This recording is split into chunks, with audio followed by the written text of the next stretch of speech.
Price the Lord. இயேசுவின் நாமத்தில் அன்பான வாழ்த்துக்கள் உங்களுக்கு தெரிவிக்கிறேன். எல்லோரும் ஆசீர்வாதமாக இருக்கிறீங்களா? சுகமாக இருக்கிறீங்களா? எல்லாமே கர்த்தருக்குள் நல்லா இருக்கிறீங்க, ஆசீர்வாதமாக இருக்கிறீங்கன்னு சொல்லி நம்புகிறோம். தேவன் உங்களை ஆசீர்வதிப்பார், பாதுகாப்பார். ஆண்டவர் கண்மணி போல காக்கிறவர் உங்களை காப்பாராக. இஸ்ரவேலை காக்கிற தேவன் உறங்குவதும் இல்லை, தூங்குவதும் இல்லை. கர்த்தர் உங்களை ஆசீர்வதித்து உங்களை காக்க கடவராக என்று நான் மனப்பூர்வமாக என்னுடைய வாழ்த்துக்களை, ஆசீர்வாதத்தை நான் உங்களுக்கு தெரிவிக்கிறேன்.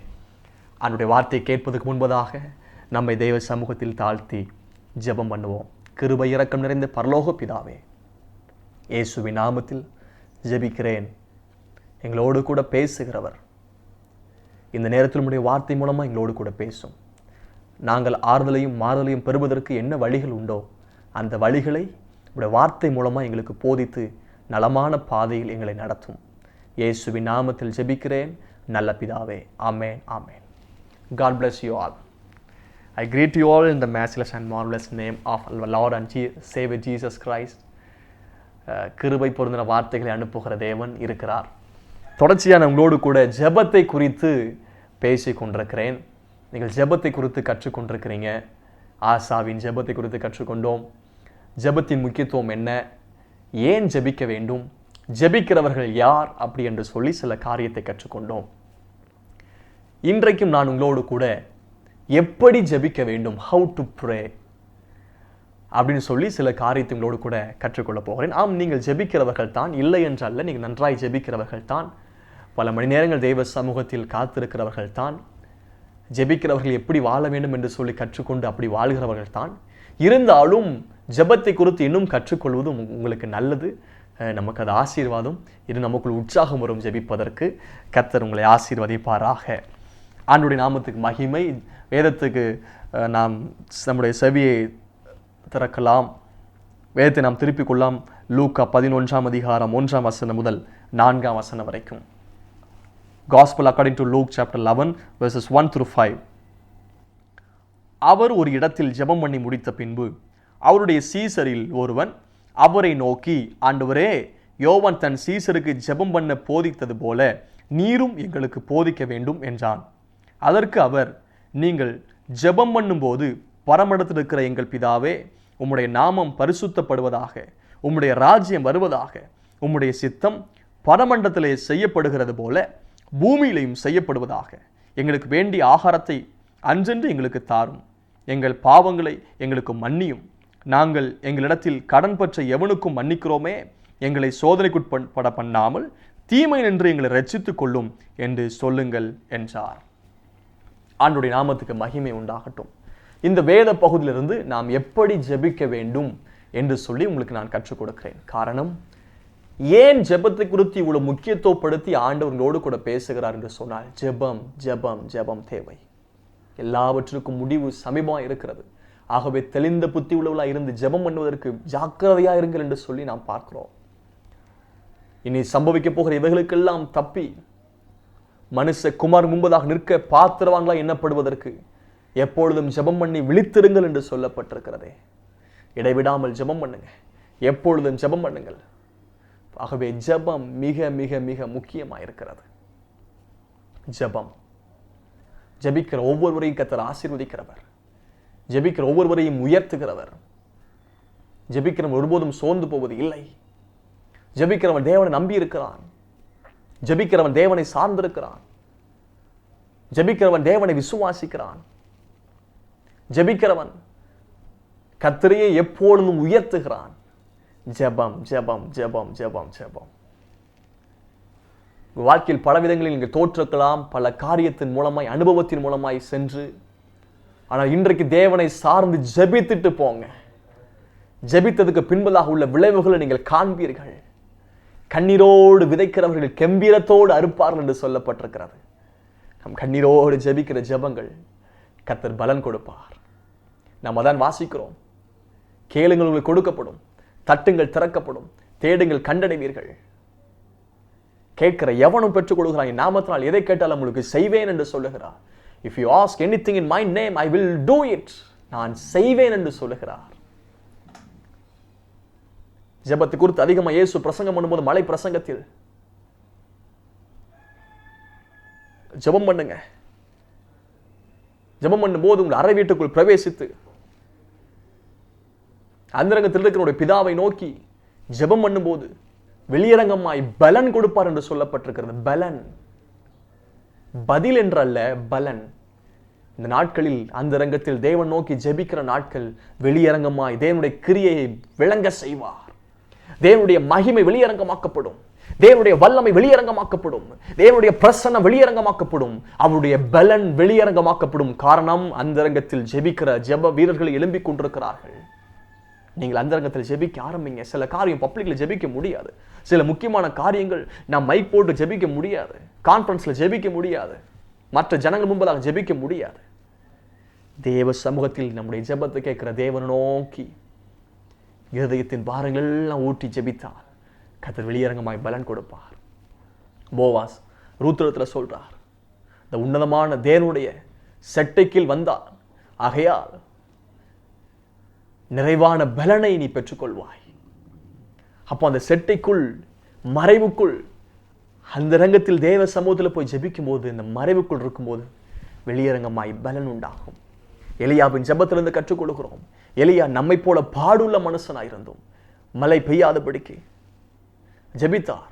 மறுபடியும் தேசத்திற்காக மழை பொழியும்படிக்கு ஜெபித்தார்.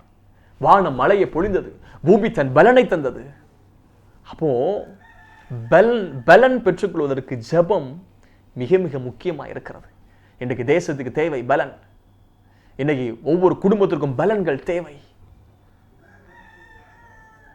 பிரதிபலனை கர்த்தர் தருவார்.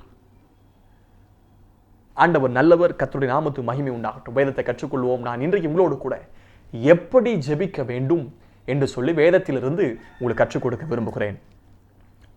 லூக்கா 11ஆம் அதிகாரம் முதல் பகுதி, முதல் வசனம். அவர் ஒரு இடத்தில் ஜெபம் பண்ணி முடித்த பின்பு, யார் அவர்?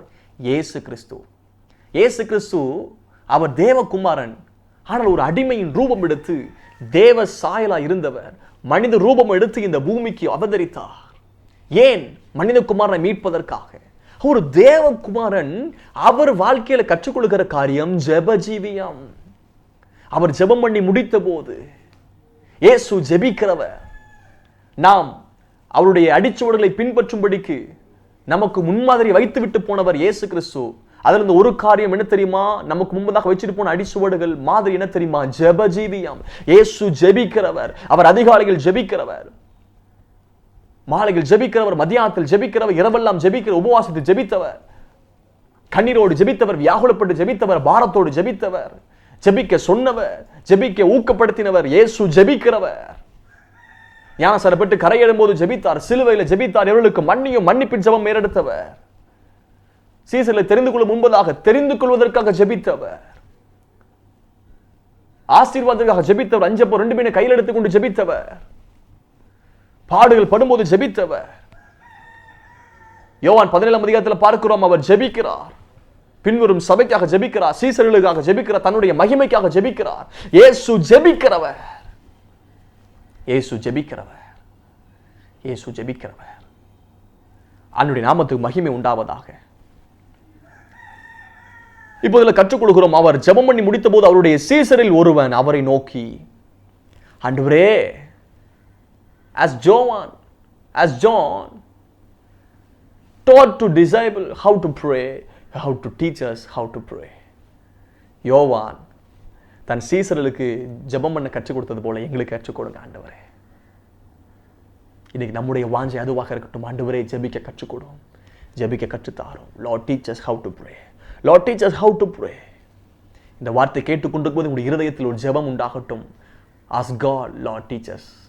எங்களுக்கு கற்றுக்கொடும், ஜெபிக்க கற்றுக்கொடும் ஆண்டவரே. எங்களுக்கு ஜெபிக்க கற்றுக்கொடும் ஆண்டவரே. ஜெபிக்க எங்களுக்கு கற்றுக் கொடுங்கப்பா என்று கேட்க ஆரம்பிப்பீர்களா? இப்பொழுதே நீங்கள் ஜெபிங்க.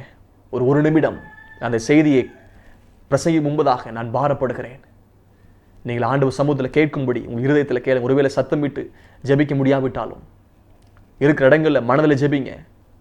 ஆண்டவரே, எங்களுக்கு ஜெபிக்க கற்றுக் கொடுங்க. அந்த வார்த்தை கேட்கும்படி அன்போடு கேட்கிறேன். தகப்பனே, எங்களுக்கு ஜெபிக்க கற்றுக் கொடுங்க. எங்களுடைய ஜெபத்தின் அளவு அதிகரிக்கட்டும், ஜெபத்தின் நேரம் அதிகரிக்கட்டும், ஜெபத்தின் வல்லமை அதிகரிக்கட்டும், ஜெபபாரம் அதிகரிக்கட்டும், ஜெபதீபம் அதிகரிக்கட்டும். Lord, teach us how to pray. Lord, teach us how to pray. Teach them how to pray. ஆண்டவரே ஜெபிக்க எங்களுக்கு கற்றுக் கொடும். இயேசுவின் நாமத்தில் பிதாவே, ஆமென். உடைய வாஞ்சையின்படி ஆண்டவர் கற்றுக் கொடுப்பாராக. அவங்க கேட்குற எங்களுக்கு போதைங்க கற்றுக் கொடுங்க. சீசரில் பார்த்தீங்கன்னா இயேசுவோடு கூட இருந்தாங்க. இயேசு செய்த அற்புதத்தை பார்த்தாங்க. இயேசு மூலமாய் நடந்த அடையாளங்களை பார்த்தாங்க. பிசாசு அலறடிச்சு ஓடுகிறத பார்த்தாங்க. இயற்கை மேலே ஆண்டவர் அதிகாரம் இருப்பதை பார்த்தார்கள். இப்படி பலவிதமான அற்புதங்கள், அடையாளங்கள் இயேசு செய்ததை அவர்கள் கவனித்தார்கள். ஏன் இப்படி நடக்கிறது? ஏன் இயேசு பிரசங்கம் பண்ணும்போது விடுதலை உண்டாகுது? ஏன் ஜனங்கள் விடுதலை பெறுகிறாங்க? ஏன் ஜனங்கள் கண்ணீர் துடைக்கப்படுகிறது? ஏன் மரித்தோர் உயிரோடு எழும்புகிறாங்க? ஏன் கட்டுண்டவர்கள் விடுதலையாக்கப்படுகிறாங்க? ஏன் திரளான ஜனங்கள் பரலோக ராஜ்யத்துக்கு ஆயத்தமாகறாங்க? இப்படி எல்லாம் ஒரு விதமான சந்தேகம் சீசர்களுக்குள் இருந்திருக்கலாம். ஆனால் இந்த சந்தேகத்திற்கு பதில் அவர்களுக்கும் தெரியும். இவையெல்லாம் நடப்பதற்கு காரணம், காற்றையும் கடலையும் அதட்டுவதற்கு காரணம் என்ன? வியாதியை சொஸ்தமாக காரணம் என்ன? இதற்கெல்லாம் காரணம் இயேசு கிறிஸ்து வாழ்க்கையில் ஜெபஜீவியம் இருந்தது. அவர்களுக்கு தெரியும் இயேசு ஜெபிக்கிறதுனால இந்த வல்லமை புறப்படுகிறது. இயேசு ஜெபிக்கிறதுனால மரித்தோர் உயிரோடு எழுப்புகிறார். இயேசு ஜெபிக்கிறதுனால இதெல்லாவற்றையும் அவர் அதிகாரமுடையவராய் போதிக்கிறார். இயேசு ஜெபிக்கிறதுனால மரித்தோர் உயிரோடு எழுப்புகிறார். இயேசு ஜெபிக்கிறதுனால பார்வையற்றவனுக்கு பார்வை கொடுக்கிறார். இயேசு ஜெபிக்கிறதுனால காது கேளாதவனுக்கு காது கேட்க வைக்கிறார். இயேசு ஜெபிக்கிறதுனால முடவனை நடக்க வைக்கிறார் என்பது இவர்களுக்கு தெரியும். இந்த ரகசியத்தை புரிந்து கொண்டவர்கள் சீசர்கள். They knew the mystery behind Jesus' miracle. இயேசுடைய அற்புதம் அடையாளங்கள் பின்பதாக இருக்கிற ரகசியம் ஜெபம், ஜெபம், ஜெபம், ஜெபம். இந்த ஜெபத்தின் ரகசியத்தை புரிந்தவர்கள் அதான் கேட்கிறாங்க, ஆண்டவரே எங்களுக்கு ஜெபிக்க கற்றுக் கொடு. எல்லாத்தையுமே மற்ற எல்லாம் பாருங்க. இப்போ பாருங்க, பொதுவாய் என்னுடைய தகப்பன் கன்வென்ஷன் பிரீச்சரா இருக்கிறாங்க, சபை நடத்துறாங்க, நல்ல பிரசங்கியார். எங்களுடைய தகப்பனுடைய தகப்பன் என்னுடைய தாத்தா, அவங்களும் பிரசங்கியார், சுவிசேஷகர். எங்க தகப்பன் ரொம்ப வருடமா பிரசங்கம் பண்ணிட்டு இருக்கிறாங்க. நானும் 20 வருடத்துக்கு மேலாக சபையில், அதே சபையில் தான் இருக்கிறோம். அப்பா பிரசங்கத்தெல்லாம் கேட்குறோம். சின்ன பிள்ளை நாங்கள் விளையாடுவோம் பாருங்க. நாங்கள் பசங்க அண்ணன் தம்பியும் விளையாடுவோம். எங்கள் அப்பா பிரசங்கம் பண்ணுறது மாதிரியே பிரசங்கம் பண்ணி விளையாடுவோம். நான் ஊழியத்தில் வர்றதுக்கு முன்னாடி என்ன பாருங்க, ஆட்டோமேட்டிக்காக எங்கள் அப்பா கற்றுக் கொடுக்காட்டாலுமே எங்களுடைய தகப்பன் பிரசங்கம் பண்ணுறது போல நாங்கள் ப்ராக்டிஸ் பண்ணுறோம். சும்மா ஏதாவது ஒரு கையில் இருந்து எடுத்து வச்சுட்டு மைக் மாதிரி எங்கள் டேடி பேசுகிறது மாதிரியே நாங்களும் பேசுவோம், வாய்ஸ் எல்லாம் வச்சு. பொதுவாக அதோட இயல்பு. பார்த்தீங்கன்னா தகப்பன் கடை வச்சுருந்தாங்கன்னா வியாபாரம் பண்ண தெரியும். அதே மாதிரி பிள்ளைகள் பாருங்கள், பிள்ளைகள் அதே போல் டேலண்டாக வியாபாரம் பண்ணுவாங்க. அந்த சாயல் ஆட்டோமேட்டிக்காக யார் கூட இருக்கிறோமோ அவங்க பண்ணுறது மாதிரியே பழக்கம் வந்துடும். பேச்சு திறமை, ஞானம், சில கிரிமினல் மைண்ட், அவங்க எங்கேருந்து பார்க்குறாங்களோ அதை அப்படியே கற்றுக்கொள்வாங்க. சிலர் பாருங்க அப்படியே அமைதியாகவே இருப்பாங்க. அமைதியாக இருப்பாங்க. அவங்க பார்வையிலேயே பல காரியத்தை they are listening and they are learning, கற்றுக்கொண்டே இருப்பாங்க. சிலருடைய காது ரொம்ப கூர்மையாக இருக்கும், அப்படியே இருப்பாங்க. என்ன அப்படின்னா அவங்க சில காரியம் தே are listening something, they are hearing something and they are learning through listening. அவங்க கேட்பது மூலமாக கற்றுக்கொண்டிருக்கிறாங்க. இப்படி பல காரியங்கள் பார்ப்பது மூலமாய், கேட்பது மூலமாய் கற்றுக்கொள்ளலாம். இப்படி பல காரியம் இயேசுவிடத்தில் கற்றுக்கலாம். அவங்க தாழ்மை கற்றுக்கலாம், பொறுமையை கற்றுக்கலாம், அதிகாரமாக பேசுவதை கற்றுக்கலாம். ஆனால் ஜெபிக்க கற்றுக்கொள்ளவில்லை.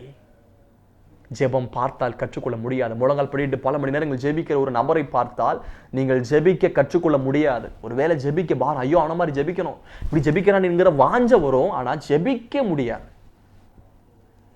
அப்படி ஜெபித்தோம்னா மாம்சத்துல ஜெபிக்க முடியும், 5 நிமிஷம் 10 நிமிஷம் தான் ஜெபிக்க முடியும். ஒரு ஜெபிக்கிற நபரை பார்த்து இன்ஸ்பயர் ஆகி ஜெபிக்கிறோம்னா அது ஜெபம் அல்ல.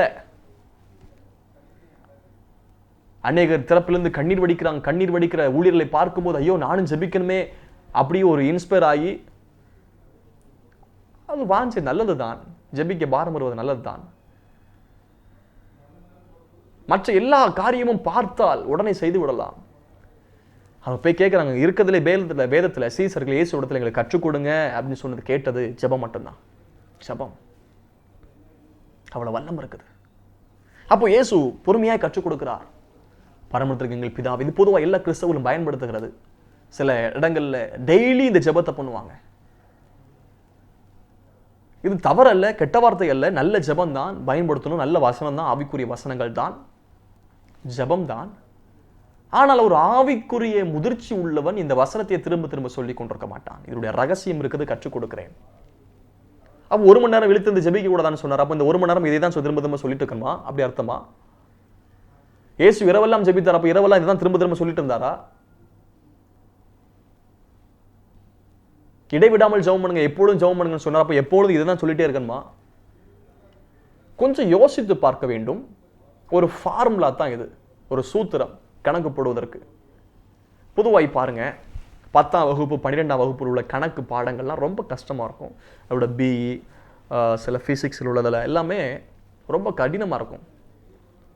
இப்போ இந்த கடினமான கணக்குகள்லாம் போட்டு முடிப்பதற்கு என்ன பண்ணோம் அப்படின்னா, அதுக்கு முன்பதாக உள்ள பாடங்கள் 10ஆம் வகுப்பு கடினமான கணக்காக இருந்தால் 9ஆம் வகுப்பு 8ஆம் வகுப்பு 7ஆம் வகுப்பு இதுக்கு முன்பதாக உள்ள கணக்கு பாடங்கள் எல்லாம் சரியாய் தெரிந்திருந்தால் மற்ற லகுவாக இருக்கும். உயர் படிப்பு வரும்போது, மேல்நிலை படிப்பு வரும்போது, ஹையர் ஸ்டடீஸ் வரும்போது.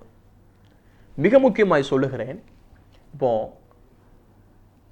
கணக்கு பாடத்தில் தேர்ச்சி பெற வேண்டும் என்று சொன்னால் கணக்கு காரியங்கள் தெரிவதற்கு முன்பதாக எண்கள் தெரிந்திருக்க வேண்டும். அதான் அரை கிளாஸில் சொல்லிக் கொடுப்பாங்க, பேபி கிளாஸில் பால்வாடின்னு சொல்லுவாங்க. அங்கே என்ன சொல்லுவாங்க, 1 2 1ன்னு சொல்லிக் கொடுக்குறதுக்கு அப்பா 100 நாள் ஆகும். இதுதான்ப்பா 1 அப்படின்னு சொல்கிறதுக்கு. அதுக்கு ஒரு ஆப்பிள் காமிப்பாங்க, ஒரு ஆப்பிள் இருக்குது, எத்தனை இருக்குது, 1. அப்போ அந்த அரை கிளாஸில் 1ஆம் கிளாஸில் என்ன பண்ணுவாங்கன்னா, அந்த ஃபஸ்ட் ஸ்டாண்டர்ட்லாம் 1 2 3 4 5 எண்ணிக்கை சொல்லிக் கொடுப்பாங்க. அடுத்த 2ஆம் கிளாஸில் 1000 வரைக்கும் எண்ணிக்கைகள், நம்பர்ஸ். ஏன் இந்த நம்பர் சொல்லிக் கொடுக்குறாங்க? வரும் நாட்களில் கணக்கு போடணும், அக்கௌண்ட்ஸ் பண்ணணும். அப்போ அதுக்கப்புறம் என்ன பாருங்க, சூத்திரம் சொல்லி கொடுக்க ஆரம்பிப்பாங்க. 1 1 1 + 1 2 1 + 2 3. இதை விட பெருக்கல் வாய்ப்பாடு 1 × 1 1.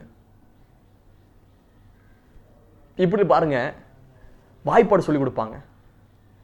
ஏன்? ஒரு சிம்பிளான காரியம் முதல்ல எண்ணிக்கை சொல்லிக் கொடுப்பதிலிருந்து அப்படி கொஞ்சமா பெருக்குது. ஏனென்றால் வருக நாட்களில் கூட்டல் கணக்கு போடணும், பெருக்கல் கணக்கு போடணும், 1000 + 1000 எவ்வளோன்னு போடணும், 1500 + 1500 எவ்வளோ போடணும், வகுத்தல் கணக்கு போடணும், பெரிய பெரிய கணக்குகள் போடணும், இன்ஜினியரிங் அதனுடைய கணக்குகள் போடணும். இதெல்லாம் தெரிவதற்கு, ஆழமாய் பெரிய லெவலில் போய் ஆப்ரேட் பண்ணுவதற்கு ஆரம்பத்தில் உள்ள சில காரியம் நமக்கு தேவை. பேசிக்கா பிகினர் பார்த்தீங்கன்னா எல்லா கோர்ஸுமே பிகினர் கோர்ஸ்னு சொல்லுவாங்க. பொதுவாக இபிஎஸ் நடத்தும் போது கூட பிகினர் கிளாஸ் இருக்கும், சண்டே கிளாஸில் பிகினர் கிளாஸ் இருக்கும். பொதுவாக நிறைய ஆன்லைனில் பார்த்தீங்கன்னா கிட்டாருக்கு, கீபோர்டுக்கு, பியானோ எல்லாமே பிகினர்ஸ் ஃபார் பிகினர்ஸ் அப்படின்னு சொல்லி போட்டிருக்கோம். ஸ்போக்கன் இங்கிலீஷ் கூட ஃபார் பிகினர்ஸ், ஆரம்ப காலம் உள்ளவங்க, பிரைமரி. அப்போ இந்த ஆரம்ப காலத்தில் லகுவாய் ஈஸியாய் சொல்லிக் கொடுக்கணும். அப்போ தான் லகுவாய் ஈஸியாய் புரியும்படி சொல்லிக் கொடுப்பதற்காக இதை சொல்லிக் கொடுக்குறார். பரமத்திருக்கிற எங்கள் பிதாவே. நான் கடந்த நாள் சொல்லியிருந்தேன், ஜெபிக்கிறவர்கள் யார், எப்படி இருக்க வேண்டும், அப்படி இருந்தால் தான் அதுக்கு பின்பதாக ஜெபிக்கிறவர்களாய் மாற முடியும். இப்போ சொல்லிக் கொடுக்கிறார், பரமத்திருக்கிற எங்கள் பிதாவே. இந்த ஜெபத்தை 4 பகுதியாய் பிரிக்கலாம். இந்த பரமண்டல ஜெபத்தை 4 பகுதியாய் பிரிக்கலாம். எப்படி பிரிக்கலாம் அப்படின்னா, முதல் வசனம் 2ஆம் வசனம், அதற்கு அவர் பரமத்திருக்கிற எங்கள் பிதாவே, உம்முடைய நாமம் பரிசுத்தப்படுவதாக, உம்முடைய ராஜ்யம் வருவதாக, உம்முடைய சித்த பூமியிலே செய்யப்படுவதாக. இது வரைக்கும் முதல் பகுதி. இது என்னவென்று சொன்னால் தேவ மகிமைக்கான விண்ணப்பம். தேவ மகிமைக்கான விண்ணப்பம். நோட் பண்றவங்க வேணா பண்ணிக்கொள்ளுங்க. 2வது 3ஆம் வசனம், எங்களுக்கு வேண்டிய ஆகாரத்தை அன்றென்று எங்களுக்கு தாரும். இது உலகின் தேவைகளுக்காக, அடிப்படை தேவைகளுக்காக விண்ணப்பம். அடிப்படை தேவைகளுக்காக வேண்டுதல் செய்தல். முதலாவது என்ன சொன்னேன், தேவ மகிமைக்கான விண்ணப்பம். 2வது அடிப்படை தேவைகளுக்காக வேண்டுதல். இது ஜெபத்துடைய 2வது பகுதி. 3வது 4ஆம் வசனம், எங்கள் பாவங்களை எங்களுக்கு மன்னியும், நாங்களும் எங்களிடத்தில் கடன்பட்ட எவனுக்கு மன்னிக்கிறோமே, எங்களை சோதனைக்குட்படாமல் பண்ணாமல் தீமை நின்று எங்களை ரட்சித்துக் கொள்ளும் என்று சொல்லுங்கள் என்றார். இது ஆன்மீக தேவைகளுக்காக ஜெபித்தல், வேண்டுதல். ஆன்மீக தேவைகள், ஆத்துமா, ஆவிக்குரிய ஜீவித்திற்காக ஜெபித்தல். அப்புறம் இந்த பகுதியில் ராஜ்யம், வல்லமை, மகிமை என்றடைக்கும் உடையவைகளே, ஆமேன். இது முடியலை. இது வேற பகுதியில் இருக்கிற மத்தேயுல பார்க்க முடியும். கடைசியில் முடியும் போது ராஜ்யம், மகிமை, வல்லமை என்றென்றைக்கும் உடையவைகளே, ஆமென். இது தேவனை மகிமைப்படுத்தும் வரிகள். அப்போ இந்த ஜெபத்தை 4 பகுதியாக பிரிக்கலாம். 1, தேவ மகிமைக்கான விண்ணப்பம். 2வது, நம்முடைய அடிப்படை தேவைகளுக்காக வேண்டுதல். 3வதாக ஆன்மீக தேவைகளுக்காக வேண்டுதல். 4வதாக தேவனை மகிமைப்படுத்தும் வரிகள் நமக்கு அவசியம். முதலாவது நான் சொல்றேன், தேவ மகிமைக்கான விண்ணப்பம் என்ன?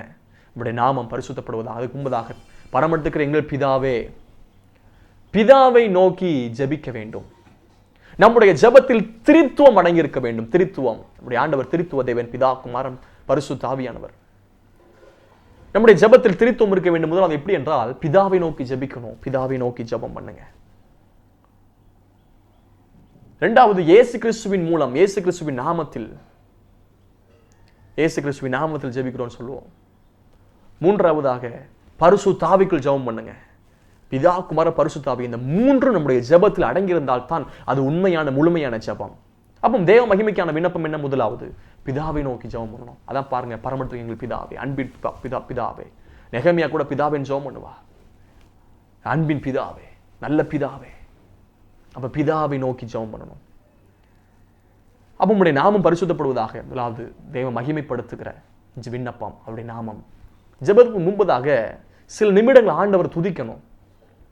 2 விதத்தை துதிக்கணும். 1, அவருடைய நாமத்தை சொல்லி துதிக்கணும். ஆண்டவரே நல்லவரே உமக்கு ஸ்தோத்திரம், வல்லவரே உமக்கு ஸ்தோத்திரம். அவருடைய நாமங்களை சொல்லி அவரை மகிமைப்படுத்தணும். உயர்ந்தவரே உமக்கு ஸ்தோத்திரம், கிருபை நிறைந்தவரே உமக்கு ஸ்தோத்திரம், ஆவியானவரே உமக்கு ஸ்தோத்திரம், அற்புதரே உமக்கு ஸ்தோத்திரம். அவருடைய நாமத்தை உச்சரிங்க, அவருடைய நாமத்தை பயன்படுத்துங்க. சில ரதங்களை, குதிரைகளை குறித்து மேன்மை பாராட்டினாங்க. நாங்களும் எங்கள் தேவனுடைய நாமத்தை குறித்தே நாங்கள் மேன்மை பாராட்டுவோம். அவர்கள் முறிந்து விழுந்தார்கள், நாங்கள் எழுந்து நிமிர்ந்து நிற்போம். கர்த்தருடைய நாமத்தை உச்சரித்து அவரை துதிங்க. துதித்துல இன்பம் ஏற்றதமாக இருக்கிறது.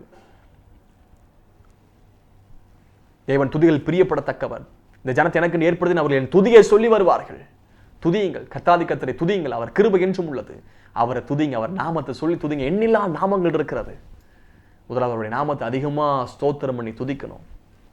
ஒன்றுக்கும் கவலைப்படாமல் எல்லாவற்றையும் குறித்து ஸ்தோத்திரத்தோடு என்று சொல்லப்பட்டிருக்கிறது. ஸ்தோத்திர ஜெபம். ஆண்டவர் நாமத்தை சொல்லி ஸ்தோத்திரம் பண்ணுங்க, துதிங்க, அவரை உயர்த்துங்க, ஆராதிங்க. 2வது, ராஜ்யம் வருவதாக. உங்களுடைய ஆளுகைக்காக. ஒருவேளை நீங்க அதிகாலை ஜெபிச்சீங்கன்னா, ஆண்டவரே உங்களுடைய ஆளுகை இந்த நாளில் வரட்டும், எங்கள் குடும்பத்து மேல் உங்களுடைய ஆளுகை வரட்டும். Lord, take control over us, our family. Take control over nation, our nation. Take control over me. ஆளுகை, முழு ஆளுகை. ஒருவேளை பிரயாணப்படுறீங்களா, ஜெபம் பண்ணுங்க, அவர் நாமத்தை சொல்லி துதிங்க. துதிச்ச பின்பதாக, ஆண்டவரே இந்த நாளில் எங்கள் பிரயாணத்தில் உடைய ஆளுகை இருக்கட்டும். வேலையா உங்களுடைய ஆளுகைக்காக ஜெபம் பண்ணுங்க, அவருடைய ஆளுகைக்காக ஜெபம் பண்ணுங்க. ஊழியமா அவருடைய ஆளுகைக்காக ஜெபம் பண்ணுங்க.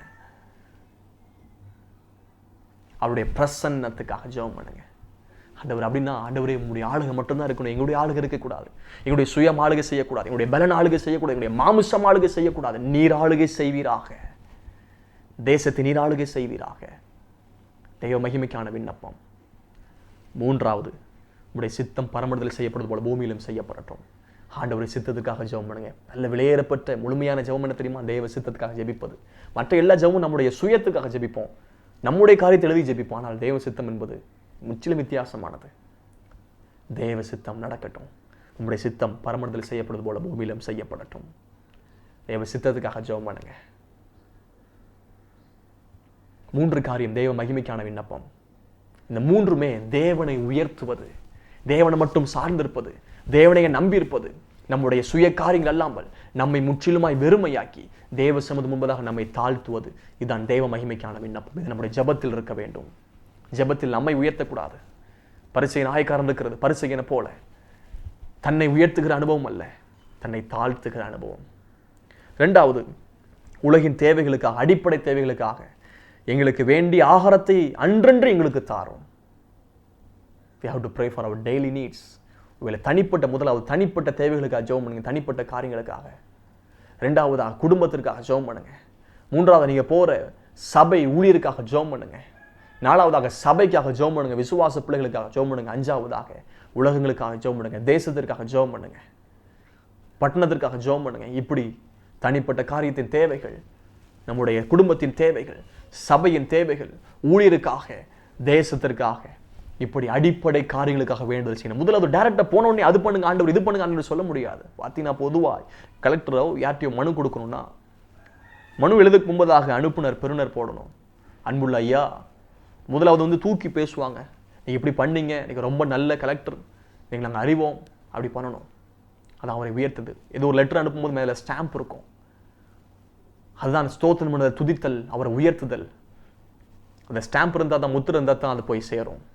அப்போ டைரக்டாகவே நம்முடைய ரிக்வஸ்ட் போய் கேட்க முடியாது. ஐயா அது பண்ணுங்க, இது பண்ணுங்க, அது பண்ணுங்க. இல்லை, அது முன்பதாக அவரை உயர்த்தணும். அதுக்கப்புறம் தான் தேவைகளை சொல்லணும். உங்கள் தேவைகள் எதுவாக இருந்தாலும் ஆண்டவர்கிட்ட சொல்லுங்க. அவர் பாதத்தில் வைங்க.